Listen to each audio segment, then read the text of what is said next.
So this caller is it's Mr. Now from the channel Now Opinion, and he is going to talk about a Russian conspiracy. Let's take me off, put that on, and let's see if this works. Mr. Now, are you there? Good afternoon. Hello, how are you doing? I am here. Can you hear me? I can, and all the lights suggest that people I'm doing well. on the webs can hear you as well. That sounds terrific. I'm well. It's 10 o'clock in the evening here. It's Midsummer's Eve tomorrow, which is a public holiday here in Sweden. So I'm allowed to stay up a little bit late tonight. Good. Well, thank you so much. Thank you so much for calling. We've talked about this a few times, and I'm really pleased that. Lots of people are calling in. I'm really pleased that you're able to call now. So you have a Russian conspiracy. Now we mentioned this in a message recently, and I think people need to hear this one. So, Mr. Now, tell us all about this Russian conspiracy. Right. I feel that I have to have a little bit of a background story first. And maybe I just take one part of two. Let's see how far we go. But the background is, first, I grew up in the 80s, Stockholm, Sweden. And I remember it clearly as a child. The grown-ups were always talking about Russia as the big enemy, with the leaders you couldn't trust. I think it's quite common to have a natural suspicion of Russian political leaders if you grew up in the Western world during the 80s. In 1986, a Swedish power plant first detected the radioactive emissions from Chernobyl. No one was surprised that happened. That Russia kept quiet about it, and the Western world talked about it. So even after the Cold War and the fall of the Berlin Wall, we all sort of kept our suspicious attitude against the Russians.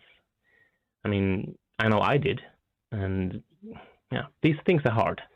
So even though I consider myself to be one of those critical thinkers, this is my weak point, Russia. I tend to believe conspiracy theories more if they're about Russian political leaders. And please don't take what I'm about to tell you as fact. See it as a story first, and make your own conclusions.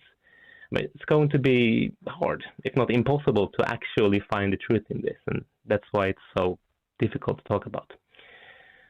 First, a few years ago, a bomb went off in the second largest city in Russia, St. Petersburg. 15 people were killed. A suicide bomber blew himself up on a train that just left an underground station. People didn't really pay much attention to him. On both sides of the political spectrum, then, people were coming up with conspiracy theories. As there was big protest against Putin in Russia at this time, some conspiracy-minded protesters thought the bomb was a convenient way to tighten up security for Putin, and on the other side, on state television talk show, a nationalist said that the protesters was to blame for the bombing. So it felt like no one believed the official story. In the post-truth version of Russia, the only thing that was left was conspiracies. So how did it come to this? And I would start with Boris Yeltsin, and this will get wild very soon, so please bear with me. But do you remember Boris Yeltsin? Yes. Most people in the West remember him as the funny drunk president. Yeah. He famously interrupted a tennis game. And also, he was the one who made Bill Clinton laugh until he started crying almost at a press conference. We all remember these famous pictures. Yes. And I guess in Russia, I think they have a different picture of him. People remember him for the economic mismanagement. economical inequality, and the Chechen wars, actually. Yeltsin tried to take control of this former Soviet state, Chechnya. But even though he had a huge military advantage, he still failed against the Chechen guerrilla, sort of similar to how America failed in the Vietnam War against this kind of guerrilla tactics. So there was a peace treaty between the Chechens and Russians, and they signed it in 1996. So 3 years later, Yeltsin is still the president, but a new guy that you probably know him, a guy called Vladimir Putin. He was the prime minister. He was just announced in August of 1999. He was handpicked by Yeltsin, but he was pretty much unknown to the general public. He was a possible presidential candidate, but he polled at around 2% of the popular opinion. And that is that's terrible numbers, right? That would never, go anywhere in any country.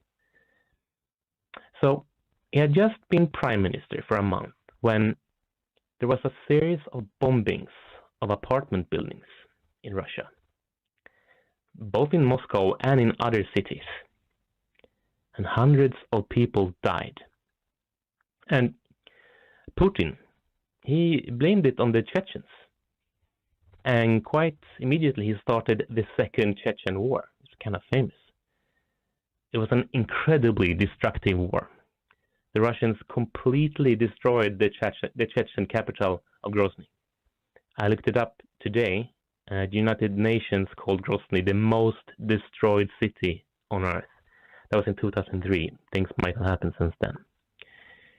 And in Russia, the war was extremely popular, since the bombings had made everyone see red and started hating the Chechens. So Putin won the presidential election with 53% of the vote.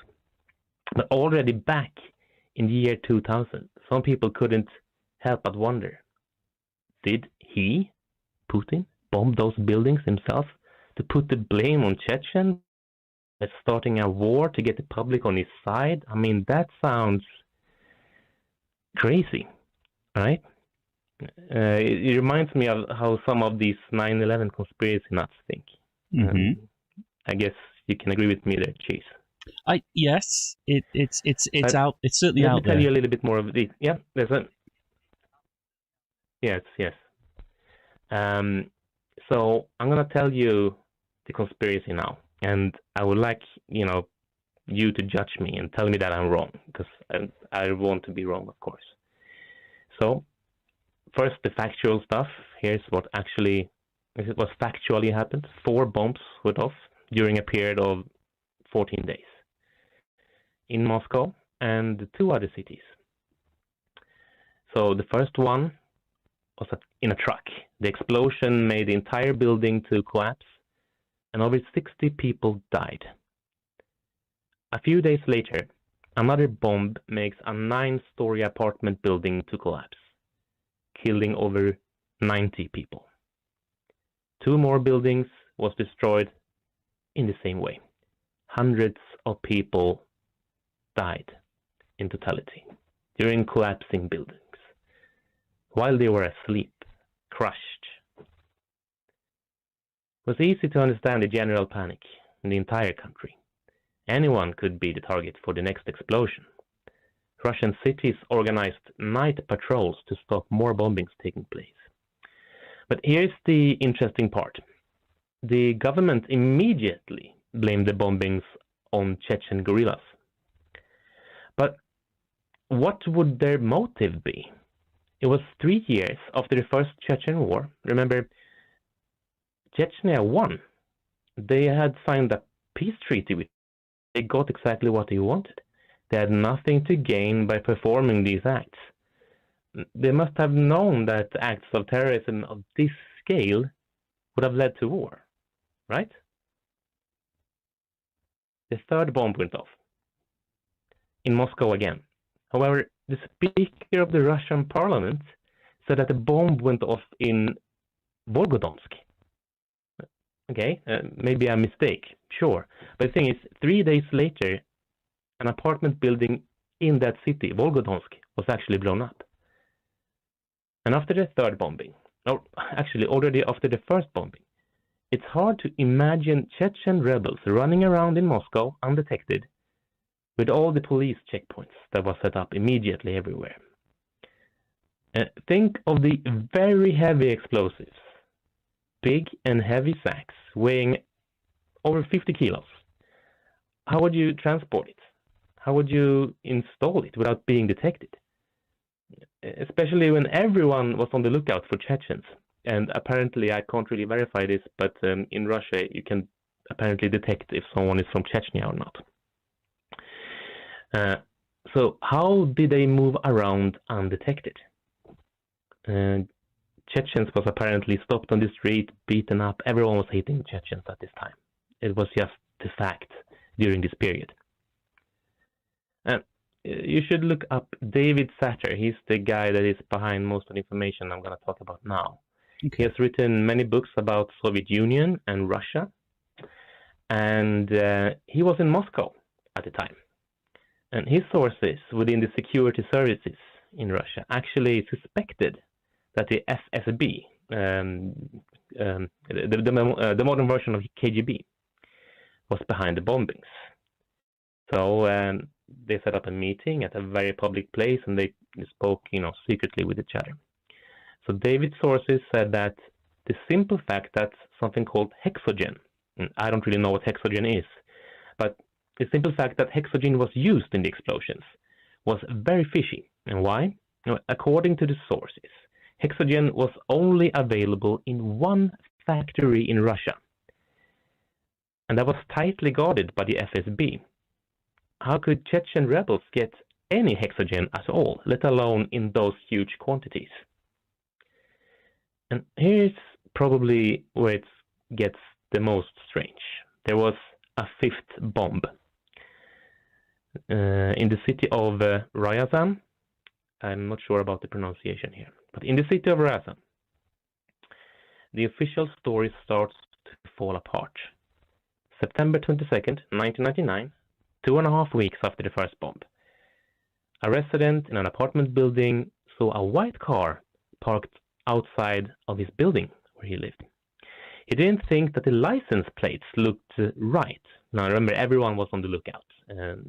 Anything suspicious was reported, because he thought that someone had written on it on the plate. It looked like they had tried to change the numbers on the plate with a marker pen. So he calls the police. And while he waits for the local police to arrive, 2 men gets out of the car, and they are carrying heavy sacks of something into the building's basement. And they're really quick about it. They quickly jump back into the car, and they drive away really quickly before the local police shows up.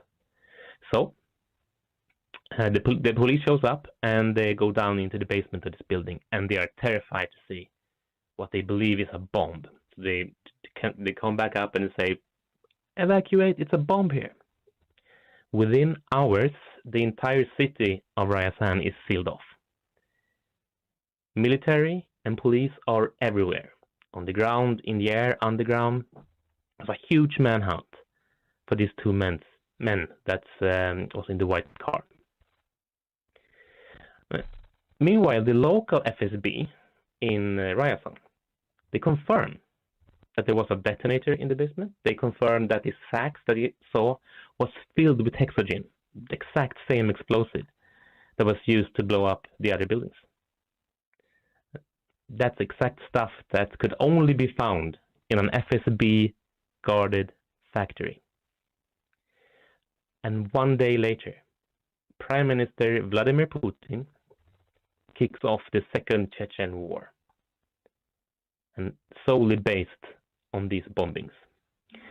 Putin is quoted to have said, "The question is closed once and for all. We will pursue the terrorists everywhere. If they are in an airport, then in an airport. And forgive me, if we catch them in the crapper, then we'll rub them out in the crapper. That's what he said. And here comes the last piece of the puzzle. The war has started, but back in Ryazan, the local police finds the white car and the two suspects. They were not Chechen. They were Russian. They were FSB agents. The head of the FSB says that the whole thing was a drill, right? Okay, so all of a sudden, after the city had been under siege, now it's apparently a drill. The head of the FSB just makes that statement on national TV. And he leaves without taking any questions. Oh, wait, actually, he says one more thing. He also says that there were no explosives, no hexogen. The white powder in those bags, what was that? That was sugar. Even though the local FSB had just confirmed everything just 2 days earlier. Everything goes so quickly. Putin becomes prime minister in August. He has 2% popularity. The bombings and the war based on the bombings start in September. The war makes Putin extremely popular. And before the year is over, Boris Yeltsin resigns and appoints Vladimir Putin to be the acting president. And 3 months later, he takes the official post as president. All in all, coming from nowhere until he becomes president of Russia, it takes less than 8 months. There were trials and convictions in the aftermath of the bombings, but no open ones. The public couldn't see anything, the press couldn't see anything. And even if people were convicted, they were not Chechens. They were not FSB agents. People who tried to look deeper into the bombings has been killed or died under so-called mysterious circumstances. Putin has been quoted saying, "What? Blowing up our own apartment buildings? You know, that is really utter nonsense. It's totally insane. No one in Russia, in Russian special services, would be capable of such a crime against his own people." And that concludes the details on the conspiracy. I mean, I have been convinced of this conspiracy that it's actually true for some time. When I went through it again, when I spoke to you earlier, I have sort of relived my memories of this and my thoughts about it, and I can surely understand President Biden's quote that Putin is a killer. He hasn't really explained why he says that, but you know, I understand. What do you think? Geez, am I crazy for saying this? I don't. I would have to look into it. Certainly, some of the things you said there. Some of the things you said there are kind of really interesting. Especially if there was a potential. Remember, I can't really prove much. That's the interesting part. But and there's a massive delay between us, so I'm trying not to step on you. If there was the threat of a bomb that turned out to be a bag of sugar, that is just really suspicious. Yeah. I don't know. I would have to look into that one a bit more. I have never paid any attention to Russian history until the day that you sent me the message saying that you had this call that you wanted to make.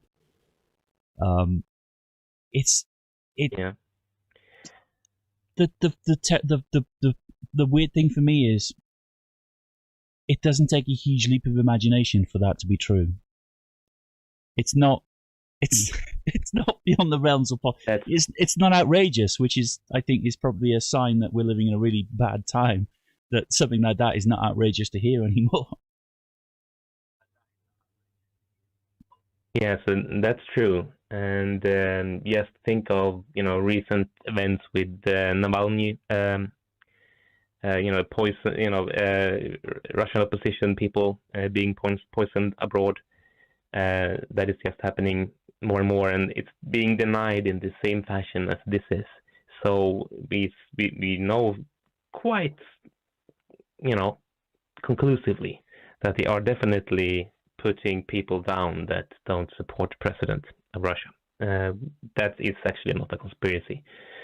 But to think of that someone willingly kills hundreds of people only to take advantage in the political system, to become the leader of a country, to, I'm not only thinking about the poor people that died in the bombings, but he also started an entire war and destroyed an entire city. No other city in the world has been as destroyed as Grozny. Just think of the casualties. I want to be outraged, but if you look at the Gulf War and things like that, a lot of the claims up front for that turned out not to be true. I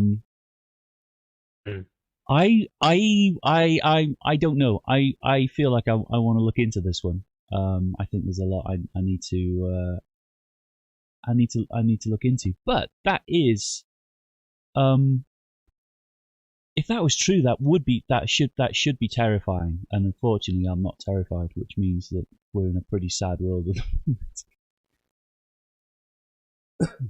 But I thought that you have guests on that talk about paranormal stories and ghosts and stuff like that. If people are terrified, I thought I would really scare you, but maybe I actually didn't succeed. The sad thing is, it's you've got all of these things that happen all over the world where people are quite happy to commit genocide against their own people. And nobody really bats an eyelid anymore. You get the occasion, they might get an email from the United Nations that says we'd appreciate it if you didn't do that, but and occasionally, we send troops in to fix these things, but usually it's just a rather, a letter signed by 20 people that says you've been a bad boy and please don't do it again, or we're going to get really cross with you. And mostly people ignore stuff like that. Sorry, that's. I know. I've simplified it far more than I should. But in a nutshell, that's what happens: is people commit this genocide. Everyone gets really upset, and then nothing ever changes. Yeah. And you're right. You can see that with. Unfortunately, you are right. You can see that with Belarus at the moment. Everyone is shaking their heads and please, don't do this or we're going to get... It's not how you do things. Nobody's fixing it. It's still going on.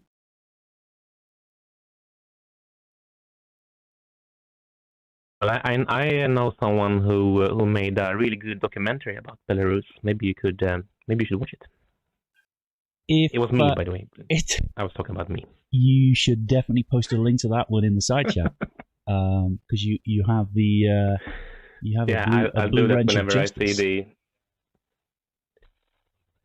Saw that. Thank you so much for that one. So throw that in the side chat. I don't know. I think I've... And we'll try and get some people over to your channel to watch it, because they should. I'll do it later, because I think I don't have YouTube open. But I'll go back and listen to other callers, and I will do some commercials for my own stuff, if you don't mind, and I'm gonna listen to the other people calling in. Awesome. I'm excited to see what they have to say. I've got a great call coming up next. This is somebody else who contacted me in the week, and he's calling from South Africa, so that I'm looking forward to that. But thank you so much for calling in. I will look into. I am going to look into that a little bit more because I'm interested. And that is kind of really interesting. Yeah. So I need to read a little bit about that and figure out for myself what I think happened. But that thank you so much for calling in. And definitely post links to your stuff in the side chat, and we'll try and get a few people on over to check out your Belarus documentary and everything else you do as well, which is awesome. Okie doke. Thank you so much. Thank you so much for having me on and for listening to all that travel. Thank you. Bye bye. Awesome. Bye.